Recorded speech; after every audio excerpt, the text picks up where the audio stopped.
Welcome back to AM Agenda. Joining me now from Adelaide, the Shadow Parliamentary Secretary for Climate Action, Senator Simon Birmingham. Good morning, Senator. Good morning, Kieran.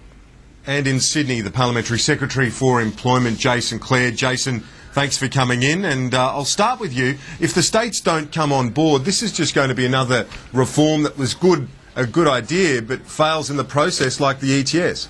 Well, look, no doubt it's going to be tough. All big reform is tough, and the opposition have said that they're going to oppose this. They said that before they'd even seen it. That's true to form.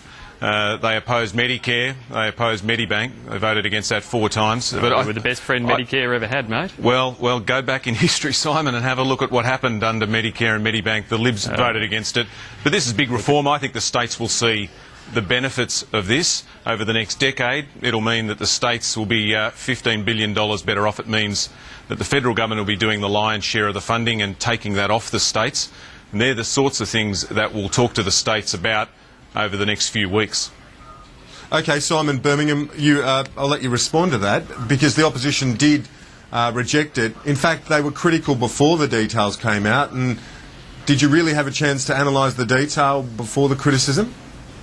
Well, Kieran, much of the detail, such as in fact there is any detail with this process-driven agenda of the Prime Minister's, was leaked before his speech yesterday. So in terms of commentary we were making before his speech, a lot of it was put out there by the government in advance. But the key issues here that we need to look at are, of course, what the Prime Minister's proposing.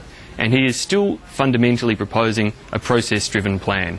We have a Prime Minister who back in 2007, in an election year, outlined a process for healthcare reform. He failed to meet any of the timelines, any of the deadlines he set in that process. And now, here we are again in 2010, in another election year, he announces another process with timelines that stretch out beyond the electoral cycle into 2012. And of course, we don't expect the Prime Minister, on his track record, to meet any of those timelines or deadlines either.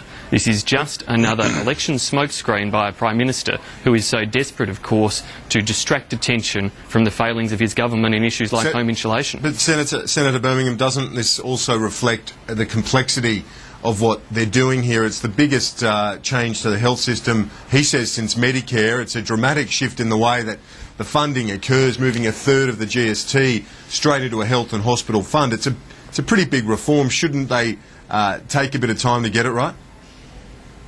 Well, if you want to take time, then ask the Prime Minister why, of course, he's giving the states 1 month to sign up to it. You know, the Prime Minister can't have it both ways here. He wants to put the deadlines that affect him out beyond the next election, but he expects the states to sign on to it next month in April. So either this is urgent and he can rush it through and he can deliver it, and he should be able to start implementing it in a serious way where patients will see a difference this year before the election, or he needs to take time to implement it, in which case surely the state governments deserve more than a few weeks to consider how this will affect the running of hospitals. So the Prime Minister is trying to put a foot in both camps here, which is something we see consistently from this Prime Minister. But the real issues are outlined, of course, by many critics who are starting to emerge of this proposal, that there are no clear extra dollars in this, there are no clear extra services in this. It will do nothing to clear waiting lists that exist today any quicker than they would happen under the current regime. So what is in it for better health care for patients in the near term? Well, it's an interesting point that you make about the lack of dollars. You're a Liberal, of course, but some of the Labor figures at state level have also raised that issue. Let's play you now a little bit from the Labor Health Minister in the Victorian government, and also the Liberal Shadow Health Minister at the federal level. Our only priority in relation to the reform of our health system has always been to get more money so that we can provide more patients with the treatment they need faster. There is no new money in this agreement for at least the next 4 years, and obviously that doesn't meet the test that we have put down. This was the chief bureaucrat's big day out, and he didn't disappoint himself. He announced huge additional funding, completely uncosted. Peter Dutton there, Jason, but you obviously wouldn't expect to get his support off the bat, but the Labor colleagues at the state level, you're yet to win them across, and they're certainly very, very cautious at best at the moment, certainly in Victoria. Well, you wouldn't expect to have the Liberals' support here.